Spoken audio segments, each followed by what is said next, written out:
眉毛轻声讲故事，窗外月光映小喵，大家好，我係喵字，歡迎嚟到喵喵超電台1分鐘話題。今天呢個問題啊，好多人心裏面都有，麵包定係愛情，到底要揀邊一個苗？有人話冇麵包，愛情會餓死；有人話冇愛，麵包都變得乾乾嘅。咁到底要點算呢？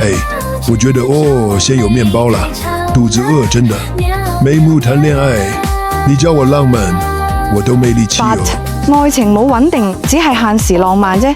冇麵包嘅愛好美，但撐唔久。如果只有麵包冇愛，人生又好似白吐司，剛剛冇奶油，好緊頸。所以我都說嘛，一隻手拿麵包，一隻手牽住愛，兩邊都不要放，失衡就 drama， 平衡就幸福套餐。Bread gives safety, love gives meaning. Choose both, but choose wisely. 記住，真正嘅愛唔會要你捱餓，真正嘅麵包亦唔會逼你放棄愛。呢度係喵喵超電台，我係喵 G 啊，下次再陪你超多1分鐘。